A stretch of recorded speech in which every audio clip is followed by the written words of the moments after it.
Welcome to Go Home Heat, a wrestling podcast. We will be going through the wrestling week, and we are going to talk about Impact and AEW, which if you've been listening to this particular podcast, we have been foreshadowing what would wind up being the world of wrestling this week by putting these two shows on the same podcast. I do hope someone picks up that phone. We were inside of Don Callis' mind.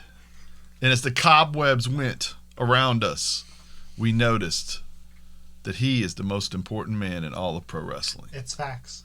Put himself over in a big, big way. Using the gullible Kenny Omega.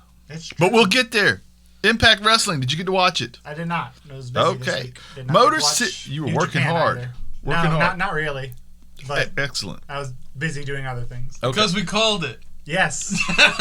That was the joke, huh? Yeah, I was waiting. Motor City Machine Guns versus Triple X is how this show starts. I'll just roll through this quickly. Okay, go for it. They wind up the Machine Gun. One of the strengths of this company is that it's funny because everything I'm going to say is now going to be up in the air in a weird way. But I'll talk about that because, it's a lot. Well, one of the strengths of this company is that you do have a group like Motor City Machine Guns, smaller, quick, all that, and Triple X. That you have different size people. You don't have just muscular guys. You don't have just small guys. There's so many different styles of wrestling, and like Triple X, there's not a lot of teams in the world like Triple X. They are just exactly as it says. They're 400-pounders. You know what I mean? And all that entails. Motor City Machine Guns wins by chopping them down. Eventually, Triple X hurts each other trying to combo move, and that turns into the What's it turn into? I don't know if anything moves. The double suplex on Larry into a diving splash neck breaker. Owie. So that's how the finish winds up being. That hurts. And then we wind up, so they go over, the Machine Guns go over. Then we wind up with Sami Callihan and Ken Shamrock. Scott D'Amore won't allow Ken into the building because he attacked an official last week. Of course, you can't attack officials in wrestling. That's not fair. Sami Callihan says, go back to the hotel. I'll let you know what's going on later.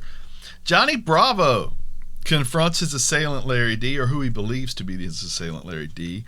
Dreamer convinces Larry to turn himself in calmly, and therefore he can prove his innocence in that way. And of course that is not how this is going to work, because Larry drops Dreamer with a right cross, and then you get remember how when Bravo was shot, Dreamer was over him screaming no? Right.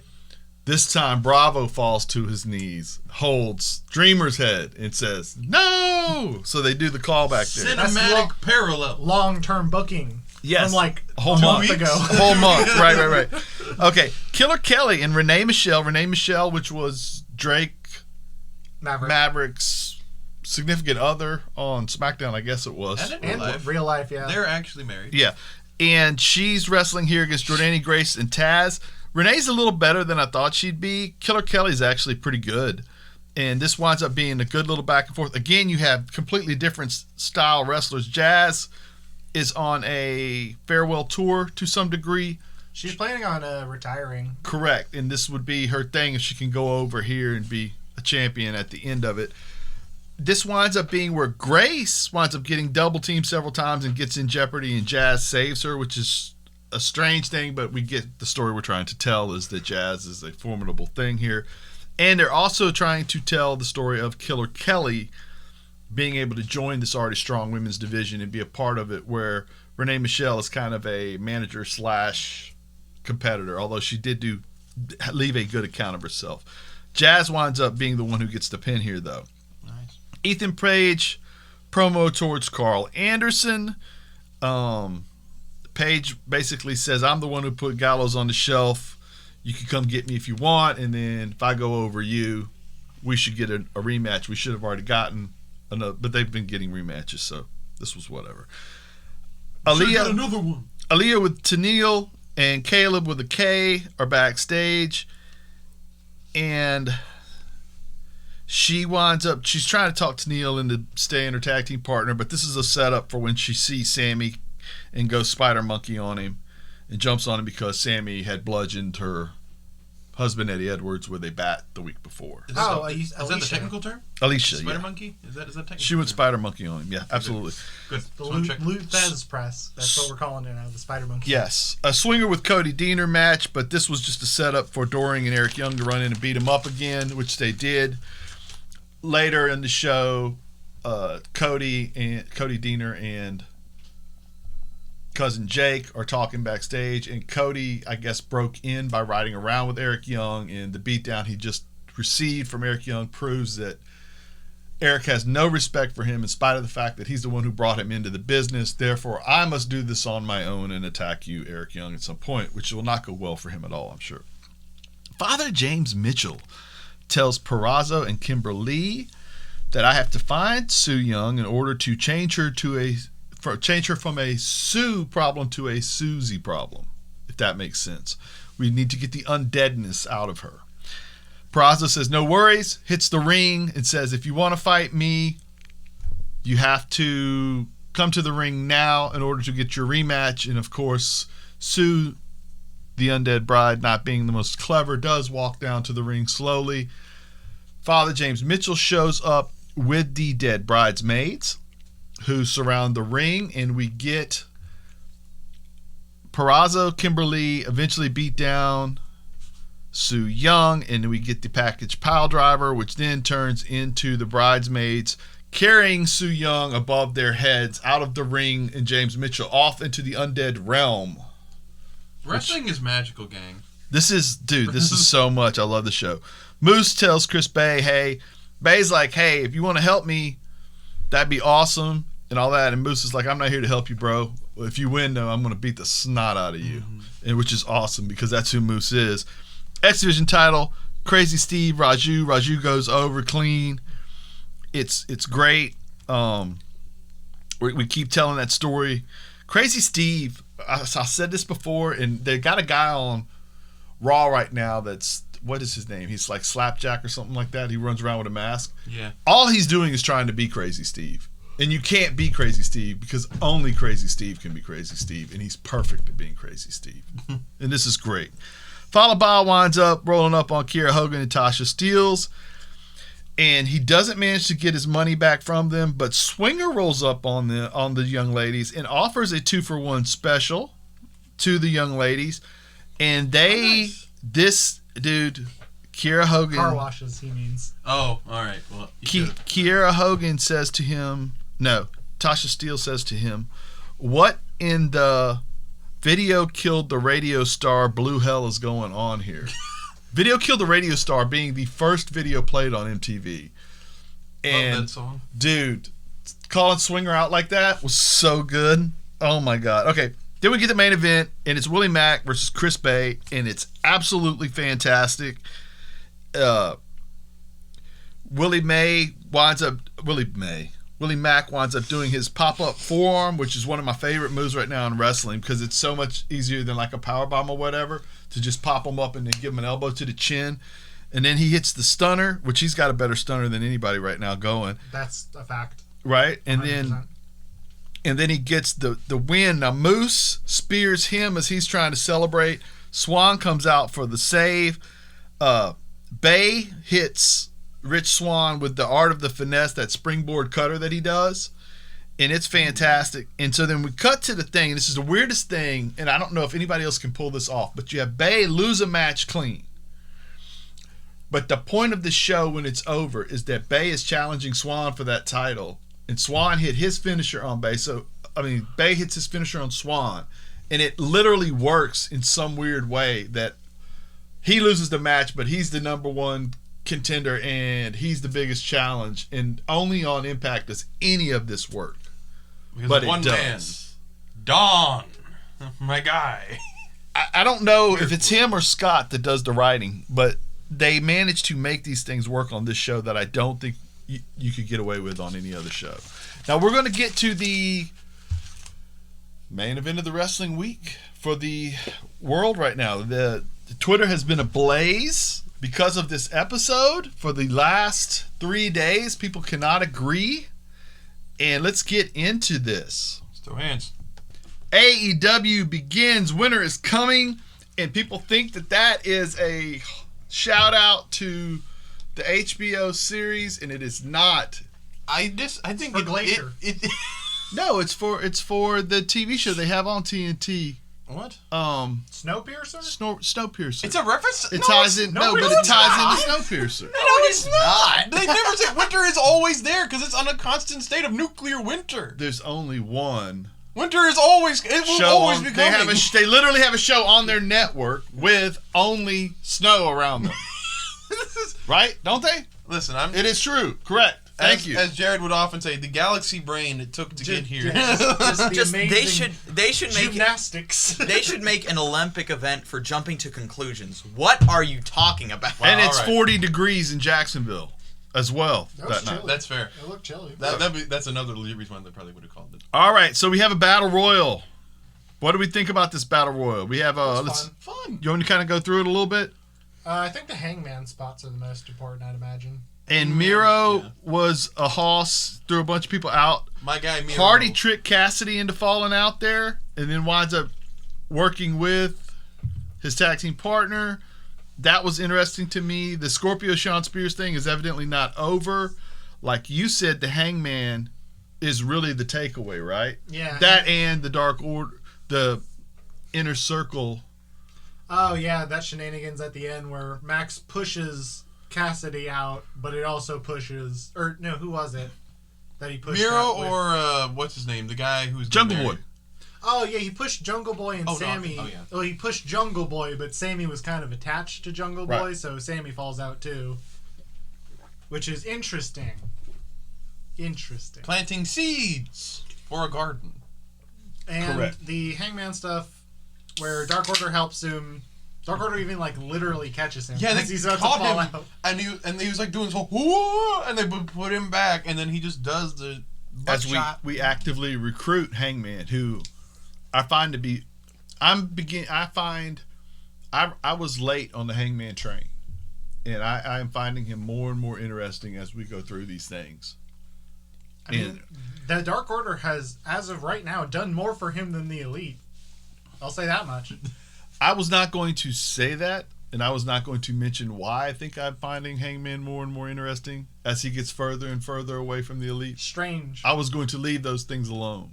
But since you brought it up, Yes. I will still leave it alone.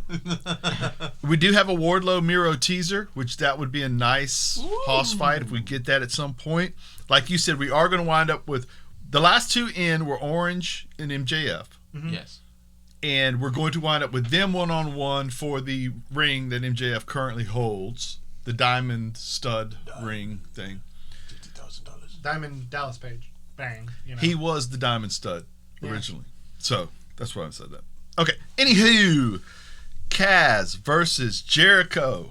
Actually, real quick, I did want to talk. I'm not thrilled with Orange Cassidy just being constantly and stuff like this. Again, I got back to the point where I was okay with him, but man, he is just omnipresent in these things. What about Miro attacking the best friends after? I think Can we please move on? I think it's so boring. Yeah, they brought Miro back from WWE to do this, and granted, this is better than what he's doing in WWE. Which is say nothing. Which is But- boring. That is saying. You think this is better than him watching his wife make out with somebody else? At least One that night was, in like, Milwaukee. entertainingly bad.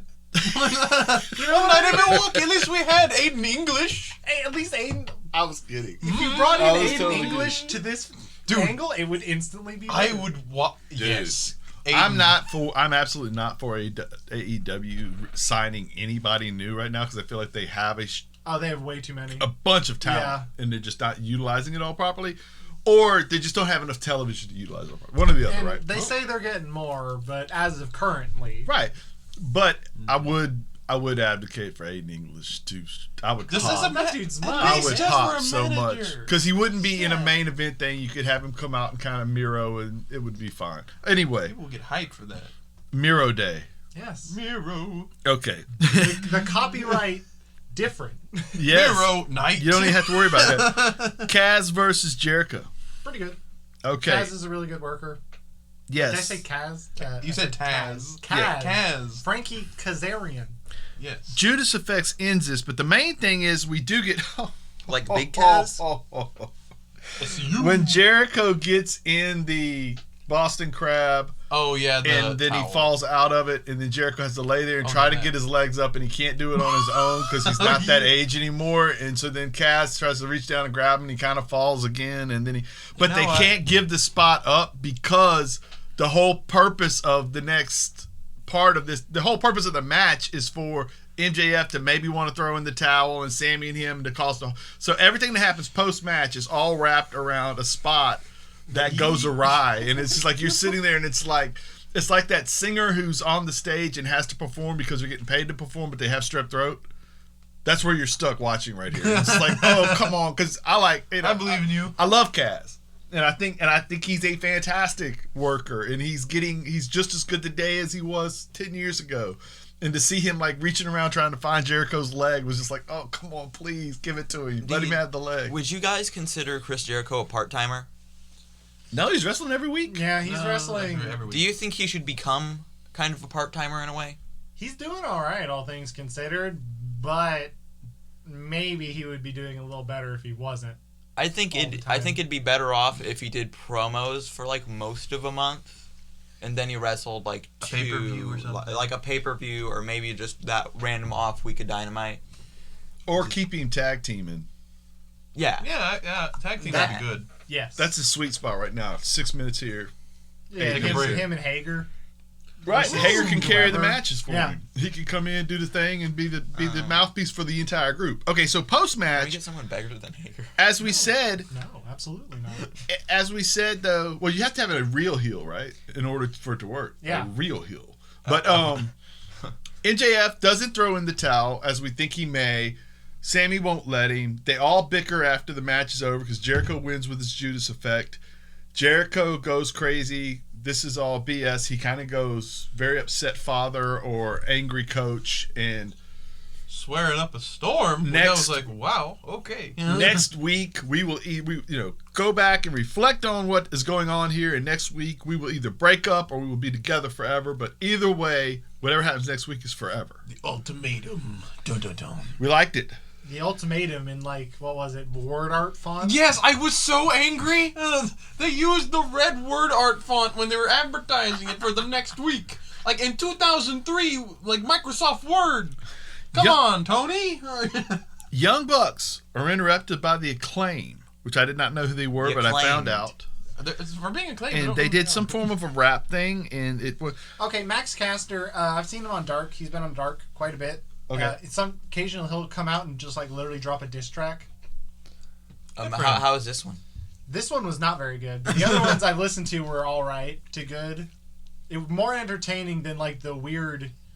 He just kept mentioning it. And listen, okay, yeah, whatever, dude. It's the cover looks a little weird, but for him to drop like 4 bars on it continuously was like, man, really? About how two brothers are looking at each other's packages. Yeah, that's strange. It's like, man, that was funny. None of that matters, though. None of that matters. What matters is Yes. Hybrid Theory Yes. is in the main event. Yes.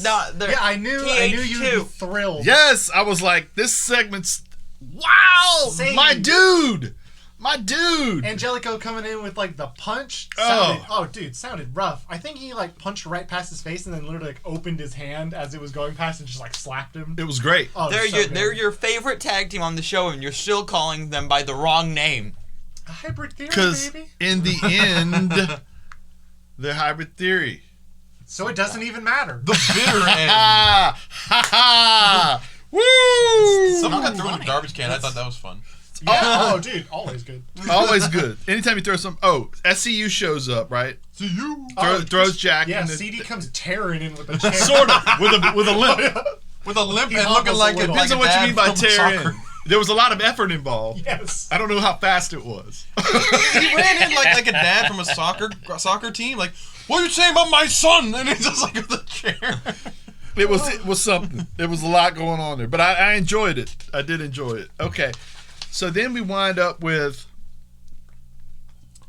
I believe it's Britt. Yeah, Britt versus with her little buddy Remy versus Layla Hirsch. And I thought this was pretty good. I feel Awesome. like Britt has done better. I really like Hirsch as a wrestler. Yes. My thing with Britt right now, and I do think she's doing much better, but she is kind of in that weird...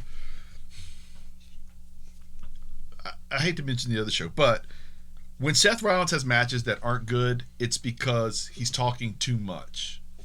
There's a sweet spot when you're walking around and you're beating somebody up and you're talking. And if you do 3 sentences too much, it doesn't make sense why that person's still laying down. And with Britt right here, there's a sweet spot there, and she can find it, and I've seen her do it. But there is a little bit in this kind of match where it's like that girl literally looks like a pit bull. I don't know if barely touching her is going to have her laying on the ropes like that while you walk around in a circle talking. And I really find Hirsch to be imposing even as her stature is small. She's dense. Her moves are great, and she looks like she's probably been in rough scenarios. So for somebody to bloviate while they're down is a little peculiar. No, but I agree. But I like Britt, and I can't believe I'm actually even saying that now. Flashback a year ago, imagine saying that. Right. But that's the improvement. Right. You love it. Absolutely. And then when she does win, I loved the physicality when Thunder Rosa attacks her. Dude. Nice. Thunder Rosa, baby. Thunder Rosa was great right here, and we're going to get that. And, dude, we'll get to it in a minute about the women's division in general, I'm pretty sure. Now, then we wind up with, and let me say this. When Rosa was throwing those punches, they looked good. Oh. I mean, she was hitting forearms, but at least it looked like sometimes they swing and it doesn't even. Come on, man. She was bringing it. She like always Shane brings McMahon before her. Throwing potatoes. Much better than Shane McMahon. Okay, Cody and Darby versus Powerhouse Hobbs and Ricky Starks. This was pretty good, but obviously overshadowed by... Can I, before we go to the big... go ahead. Ominous man in the rafters, I don't want to make one comment that's bothered me a little bit about AEW that also, it isn't restricted to AEW. It's something that I've seen also in WWE that always... Mainly the main shows, not less NXT, but except for one exception. Taz has a whole group of big hosses, right? And one of them has a belt that he's been trying to get legitimized, and they're all really good workers, and they're all make really good matches. How come they can't seem to get a win? It makes me like they'll get a win on Dark. That's like they'll get a win on like all these minor matches, but when it counts. Why is it every time I see someone like a manager get connected to a wrestler, they lose? Like I've seen that with Jake the Snake with Lance Archer. We thought, he's going to take out Cody. We're going to see him move up. Wrong. We saw that with like when MJF brought in Wardlow, like he's going to take out Cody. Wrong. And I realized Cody's in both of these. And I know MJF was less of a manager, it's more of a like it's just like I brought a bodyguard. You're also going to bring up Brian Cage, which Cody was also involved in, and I'm beginning to. What about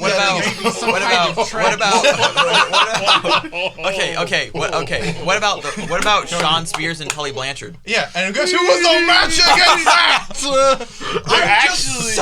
There actually is a glass ceiling. People remember when they said there wasn't one? There is a glass ceiling. Maybe and the person standing on the glass ceiling is my best friend, Cody Rhodes. I'm just saying. And he's literally like waving below. There is a trend, and it is worth mentioning and talking about that it is in fact Cody. But Darby did get to break through. I also will say... he didn't have to have a manager. He even didn't have a mouthpiece. Nyla got a manager in Vicky Guerrero and then proceeded to get less TV time. Which is very confusing to me. Like, we have all these factions, and like the Inner Circle, you got like, it's supposed to be like the Undisputed Era where you can get all the wins by being like either nasty or being cheaters. Get a win, guys! Brody Lee's hurt, right?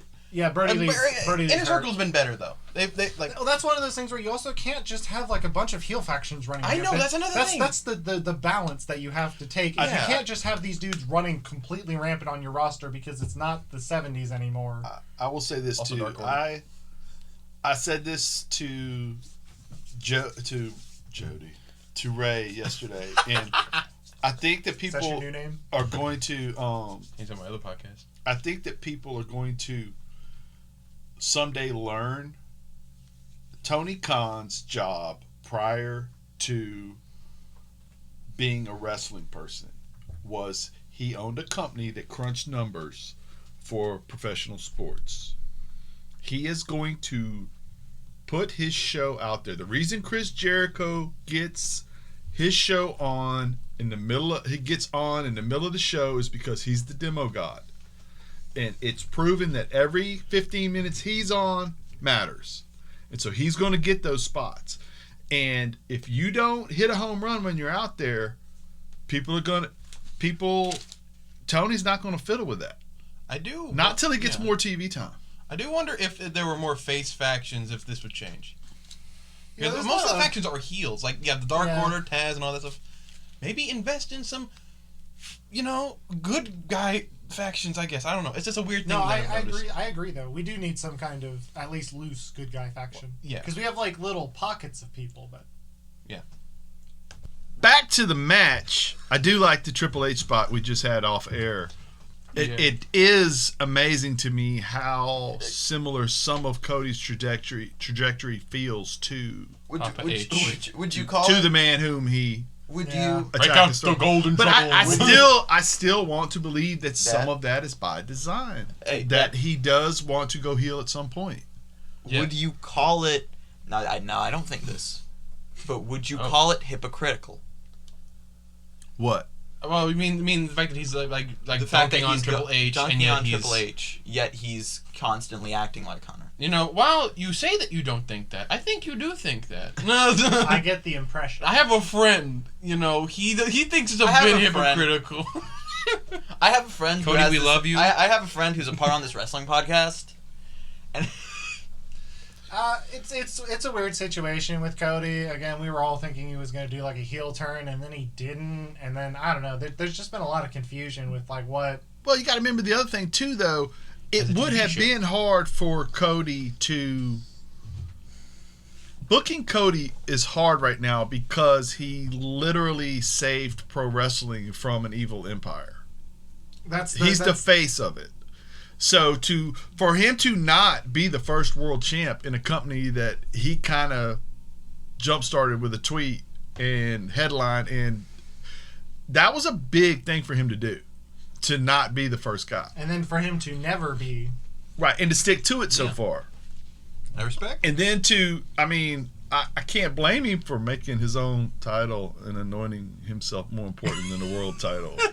We're the fighting champ, unlike my But world champ. let's get to That's the purpose of a television title, Yeah. is to be defended more often than the world title. Rob Van Dam did the same thing. He said my title's more important. I fight every week on ECW, and it was true. He was more important than On a week-by-week basis, absolutely. absolutely. And Intercontinental champions defend, and it's always been thus. Yes. Okay. So this thing is really pretty good, and then I forgot the outcome Cody- because of how crazy what Cody and happens after. Darby got the dub. But then Yeah, they they start did. getting beat down. Yeah, beat down by the rest of And then Team Taz. FTW, right?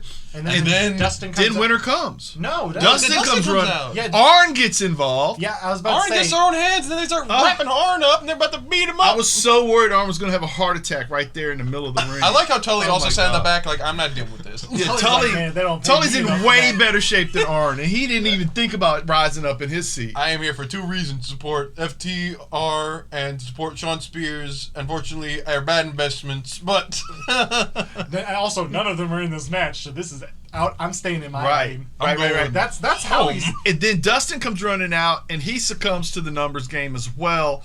And then we get this. The big screen gives us a really epic entrance. geez. They made Game it of snow. Thrones. They made it literally snow for Sting when he comes out. Dude. don't spoil it. Whoa, Dude, spoilers. It's Sting. the Tony Schiavone Dude, call. The it's Tony Sting. Schiavone call was so good. It was lovely. Oh, it I was love epic. Tony. It was I mean, regardless of what happens post that moment, they created a moment. Can I just say Again, this? Tony Schiavone, man, he really made that. When moment. Yeah. you guys texted the group that Sting's here, Sting? I was like, oh my god, this is going to be abysmal. Oh my god, this is going to be overbooked, Sting? cluttered.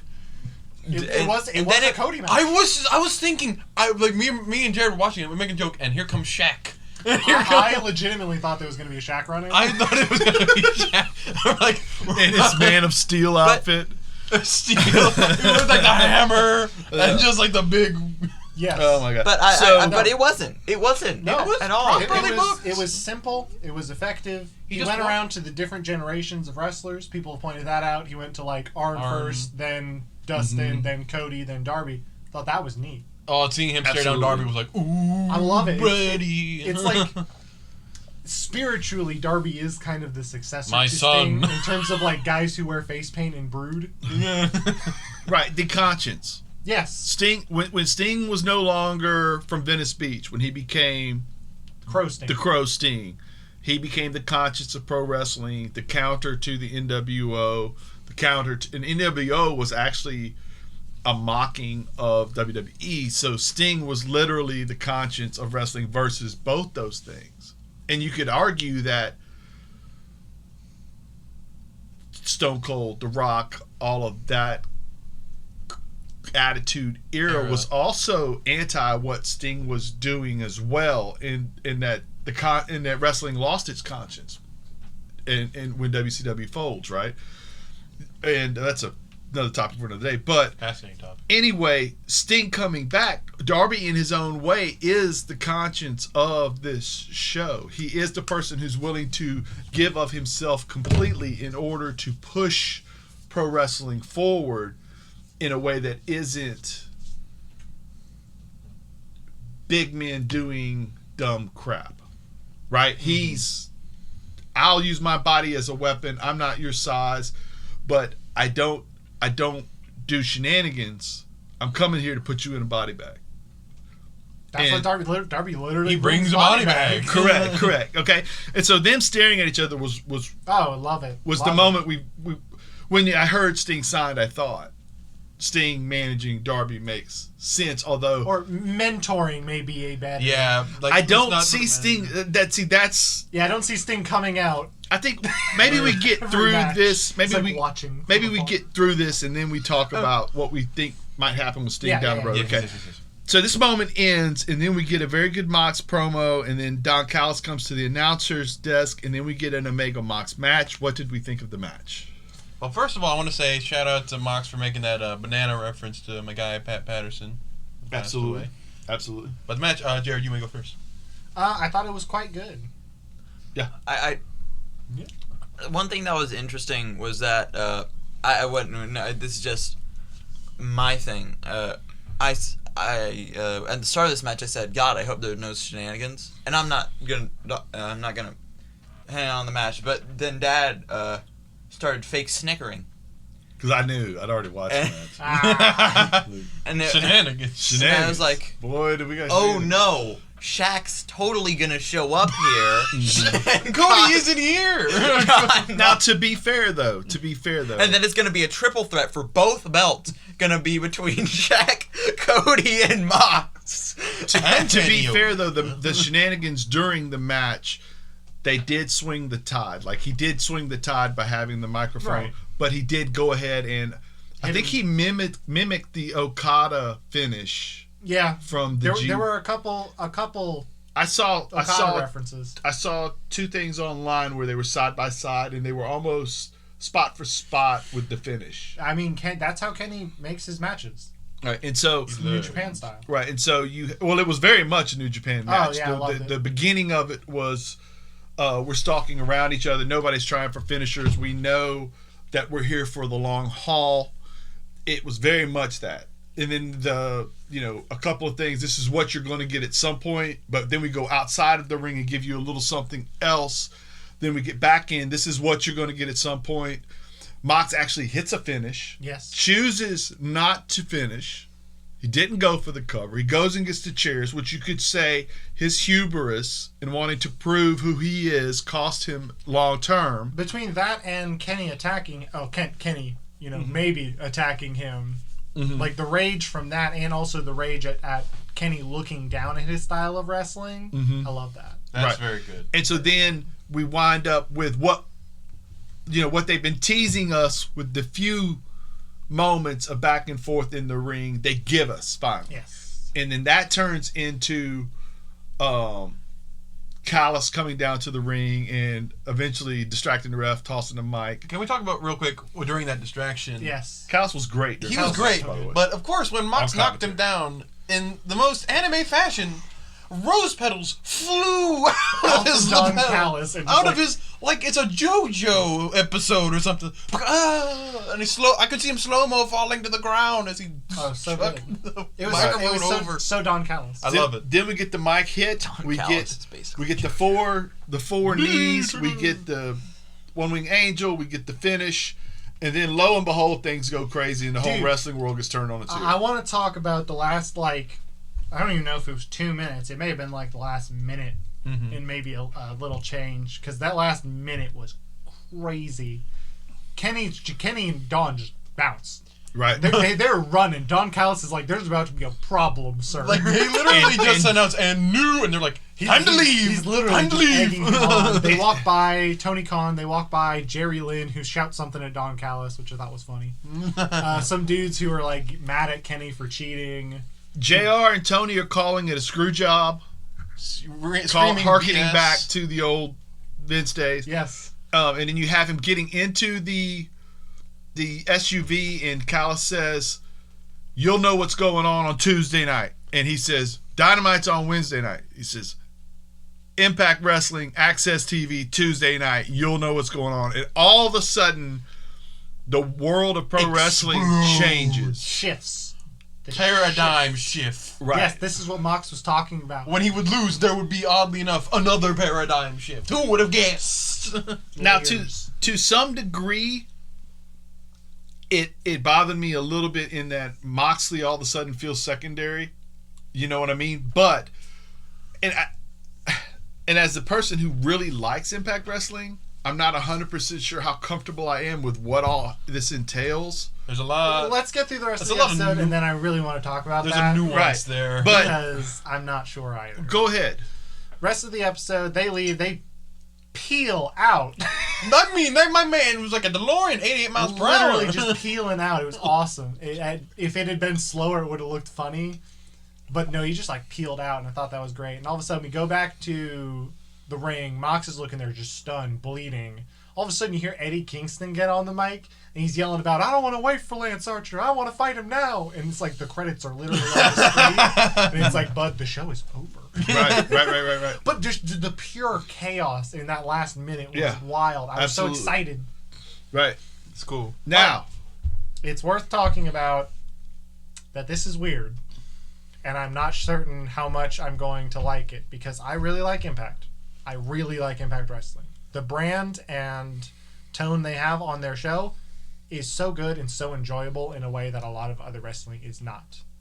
And I mean that in a very positive it's way. pressureless. It's pressureless. If a segment doesn't land, man, that's, oh well. They don't care. It's like, Yeah. we got a bunch of light stuff here. Who cares? They can go out there and have the cheesiest segment imaginable, and I'm eating it up. Johnny Swinger is literally a star on that show. Johnny Swinger. They had someone literally taken out by like a demon guy, and just like they carried her away. There's to hell. literally demons.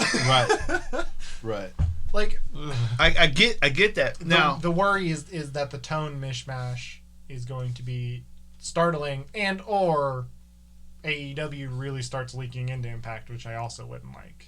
I like AEW. I like Impact. right. I don't think the tones are. I don't mind the complementary. concept of Omega going over to the show and talking, maybe having some form of a match with Swan, Please. but I don't want, and I do really like the women's division in Impact, and if you could slide Taya Valkyrie over into AEW, like, don't even mess with the upper tier of the division, you know. But that's the problem, is I don't know what you do, and I want to limit this in scope.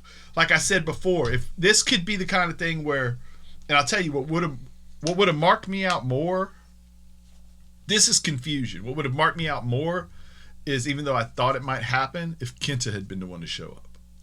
I know, but that being said, That's this in play. does open it up. That is in play. Totally. Impact has been trying. Rocky Romero has been trying to get New Japan to work with Impact. Impact has sent multiple people into the Super J Cup, like TJP, Chris Bay, right, in the Super J Cup. So like, there's tendrils back and forth. Now here's another it's possible. another question though.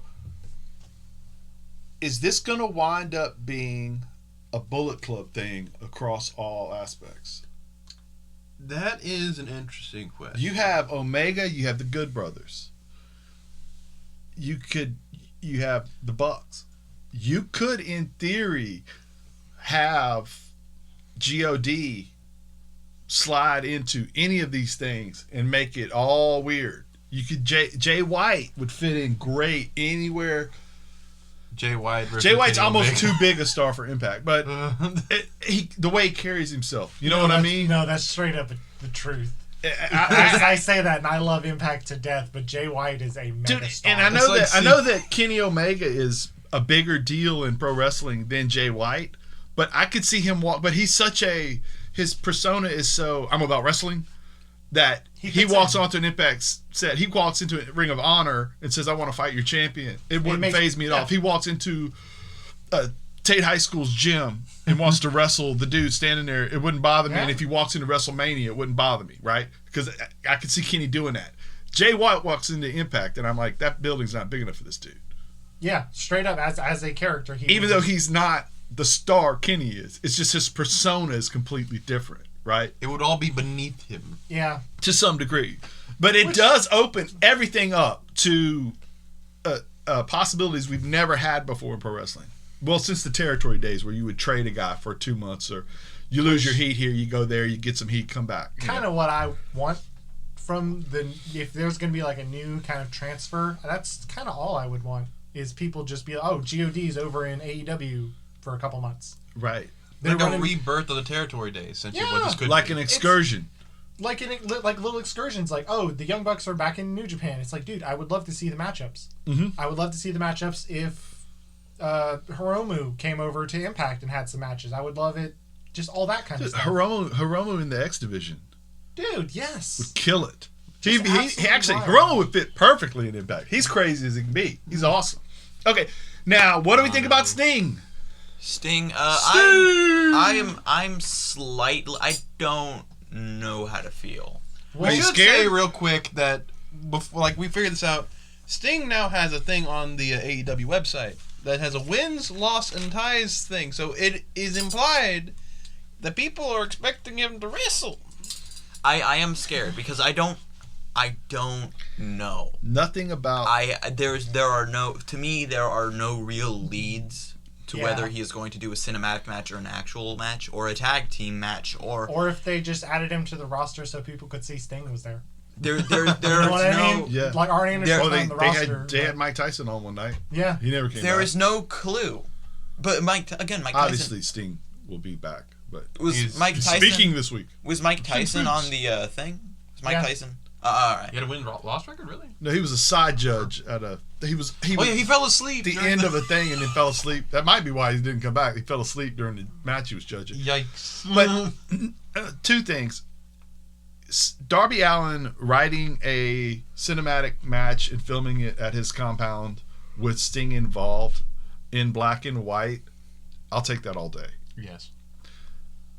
Sting, when he did the day of or the feud of thing on the WWE Network, talking about when he came back, he kept alluding to wanting to wrestle more. And maybe I'm not really done. And a part of that I felt like was he wanted to wrestle Taker. And he probably would have if he had not broken his... If Seth hadn't almost killed him. Seth broke my freaking neck. It was an accident, man. I don't place any blame on Sting. Well, neither does Sting. Sting said that the doctors actually told him that his neck had been degenerating and that was going to happen if he got in the ring. He just was lucky it didn't happen in a way that really hurt him. But the point of that is, I do feel like Sting wants to be in front of a crowd, have them chant his name, and perform. And he's in really good shape for a guy his age. He can probably do one or two of these. That'd be plenty. I just worry about the danger to him.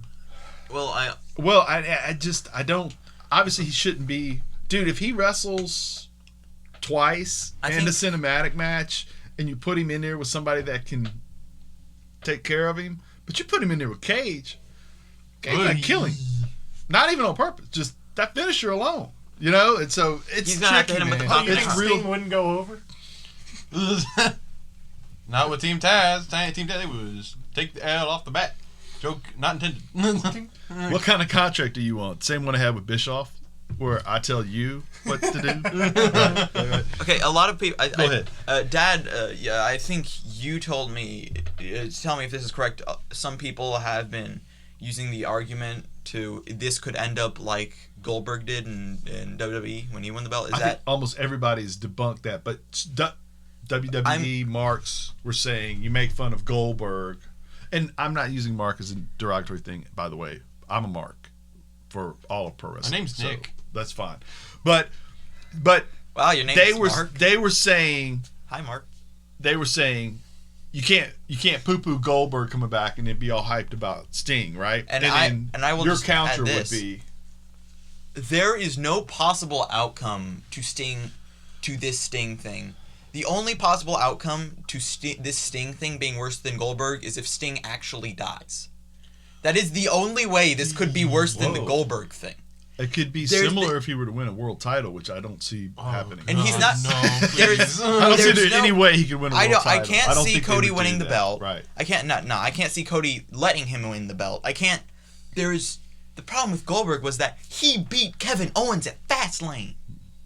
And then he wrestled Brock Lesnar at WrestleMania. Put the Fiend down in a minute. Then son. he beat the Fiend in a minute. In a minute, son. Listen, I can't have my kids know when bad guys win. Seth Rollins was watching that match somewhere. Seth was like, I stepped on that dude's head 73 times and he stood up. I hit him with a mallet. I slammed him with a toolbox. I broke the Hell in a Cell rules. The referee thought he was dead and he kicked out. Grabbed me and put me in a throat hole. It was so brutal. I broke the 73 seconds. Goldberg was like, give me my belt, son.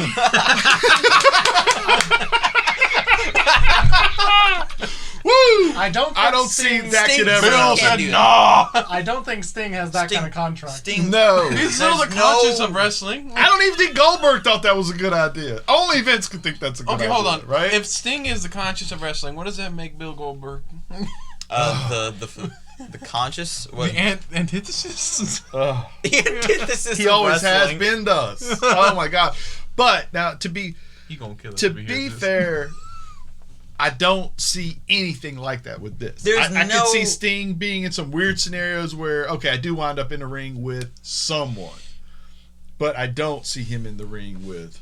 And I don't see him in the ring with Arn or Taz either. You know what I mean? Jeez, the two times I've seen There's Taz no- and Arn... Sting non-commentary. get There's there. no way. Really There's good. no From the Raptors. foreseeable way that Tony is going to let him beat Kenny Omega. No. It's, No. But It's it's one of just those things where we'll just have to see. Well, we don't have any indication. He'll Yeah. speak. No. We know he's going to speak. He's But gonna that's say, the "Woo!" point, and leave. right? The point of every bit of this was we had, walking into the episode Winter is Coming, you had a WWE umbrella with 3 brands. You had AEW separate from Ring of Honor, separate from Impact, separate from New Japan. There was a little bit of we're borrowing guys for this, what's the cruiserweight title called? It's The Japan? the tournament they're having. Best of the Super Juniors? Correct. Okay. Light. Or Super J. A little bit of borrowing talent for that, and we thought, well, maybe, possibly, right? As soon as this episode was over, Sting was back. Nobody has any clue what's going to happen there, and all of wrestling now can be all these lines. It's a cinematic universe. You know how you drive down a road and there's a solid line and you can't pass? All those solid lines are gone now. Yes. People can WCU. pass, and the whole world is opened up. Yes. And who knows where that goes? And Not it's at The all. fascinating the only time. border remaining is the glass ceiling that Cody's standing on. Right. Correct. Sting ain't going over Cody. No. Yeah, when I saw Sting staring Cody, I'm like, Cody gonna put him down, brother. Cody's going to put him in the crossroads. If Cody has to bring down all of DX and all of NWO Dude, to put down Cody's Sting, gonna he will start- do it. Dude, Cody's gonna start off like hitting a bat with like. I got that con money, baby. He's gonna just send What the would- what Raptors would be- himself. What would be the Sting version of what he did with the Hunter thing? He's gonna destroy the rafters. I was gonna say like destroying the Raptors He with would a blow bat. up the ceiling and be like, ah, yes. He brings Lex out, and Lex like offers a bat to Sting about to this? hit Cody with. What about this though? And it's not like it's like a wiffle ball bat. Sting grabs it, and it's not real, and then Cody's on the other. I mean, What about? Cody's on the other side with a real bat, hits him with it, boom, and it's like, dude, Lex got you again? Lex, Really, Sting?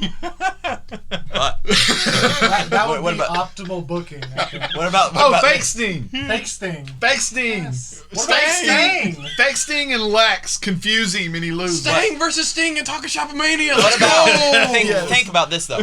Kiera Hogan's father, brother. Yes. Yes. Or you We're could not- get We can't do this. somebody, like get Cage to dress up as Venice Beach Sting. And then you could have somebody else come out as fake Sting. Versus Sting. Dude, the possibilities are Taz comes out It's as like fake Cactus Sting. Jack, but better. Wait, is Ricky Starks gonna come out Who's as the fake winner? Sting? It's Sting, I think. I'm pretty sure Ricky Starks is closer to how big Sting was in Venice Sting than Cage is, because Cage is. No, he was gassing. He was definitely gassing, so that's not true. Yeah, and dude, Ricky Starks is nowhere near as big as That's Sting's true. probably eye to eye with Cage. He Yeah, just that's ain't. true. He just ain't. Cage is Cage is Wolverine. Juicy. Yeah, yeah, juicy. Everything is different now. It is. Slightly, maybe. Everything in pro wrestling, it feels It different. has the And potential. now, many times in pro wrestling, our imaginations are Yeah. more incredible than what winds up happening due to contractual things and the limits of whatever. But for right now, wrestling has been a fire for 4 days, and it will be a fire until Tuesday. at least Wednesday, when we have these 2 days play off each other. So we had a great week, right? Yes. Yeah, fun time, absolutely. My Fun. man Nick is here. What's up? Fun. Ray Pick up was that here. phone. Jared was here. I'm KP. We appreciate you listening to us on this incredible week of pro wrestling. Legendary. They'll talk about this week in pro wrestling forever. Because we called it. Because we called it. Like that phone. Like that phone. Like that phone. This has been a Go Home Heat production, copyright Laugh! 2020. Laugh. I am funny. Go home and laugh.